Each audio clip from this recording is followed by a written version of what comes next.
আসসালামু আলাইকুম প্রিয় ফুটবল ফ্যান্স। দর্শক, আপনারা সকলে জানেন ব্রাজিলের কোচ হওয়ার জন্য কিন্তু ইতিমধ্যেই সবচেয়ে বেশি এগিয়ে রয়েছে কার্লো আনচেলত্তি এবং ইয়ার্গেন ক্লপ।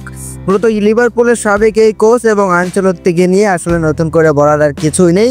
যে দুজন বর্তমান ব্রাজিল জাতীয় দলের রাডারে আছে, সেই দুজনের মধ্যে যে কোনো একজন ব্রাজিলের কোচ হলেই সেই সমস্যার সমাধান হয়ে যাবে সিবিএফ এর, এটাই আশাবাদী অনেক ব্রাজিলিয়ান সমর্থকেরা। মূলত ব্রাজিলিয়ান সমর্থকেরা এতটাই আশাবাদী যে কার্লো আনচেলত্তি হবে ব্রাজিলের কোচ, কারণ আনচেলত্তি কিন্তু ইতিমধ্যেই ব্রাজিলকে সবুজ সংকেত দিয়ে দিয়েছে বলেই জানা গিয়েছে। কেননা আনচেলত্তি কিন্তু আপনারা সকলেই জানেন কোপা দেল রের ফাইনালের পরেই তিনি রিয়াল মাদ্রিদ ছাড়ছেন, অর্থাৎ তিনি কিন্তু চলতি মাসেই রিয়াল মাদ্রিদ ছাড়ছেন। অপরদিকে ইয়ার্গেন ক্লপ তিনি তো স্পষ্টভাবে বলে দিয়েছেন যদি রিয়াল মাদ্রিদ অথবা ব্রাজিল থেকে তার ডাক আসে তিনি সবকিছু ছেড়ে দিয়ে তিনি ব্রাজিল অথবা রিয়াল মাদ্রিদে যোগ দেবেন। এখন দেখা যাক শেষ পর্যন্ত কে হয় ব্রাজিলের কোচ, কার্লো আনচেলত্তি নাকি ইয়ার্গেন ক্লপ। মূলত কার্লো আনচেলত্তি হওয়ার সম্ভাবনাটাই অনেক বেশি, কেননা কার্লো আনচেলত্তিকে নিয়ে কিন্তু অনেক আগে আলোচনা সমালোচনা হয়েছিল ব্রাজিলিয়ান গণমাধ্যমে।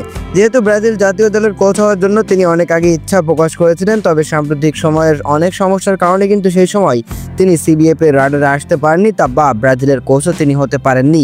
তবে এখন কিন্তু সব সংখ্যা উড়িয়ে দিয়ে তিনি ব্রাজিলের কোচ হতে চলেছেন, এমনটাই দাবি করছে অনেক ইংলিশ গণমাধ্যম, অনেক স্প্যানিশ কিছু গণমাধ্যম। মূলত কার্লো আনচেলত্তিকে নিয়ে আসলে ফাইনাল ডিসিশন হবে কোপা দেল রের ফাইনাল পর, এবং ব্রাজিলও কিন্তু খুব দ্রুতই কোচের নামটা ঘোষণা করতে চলেছে।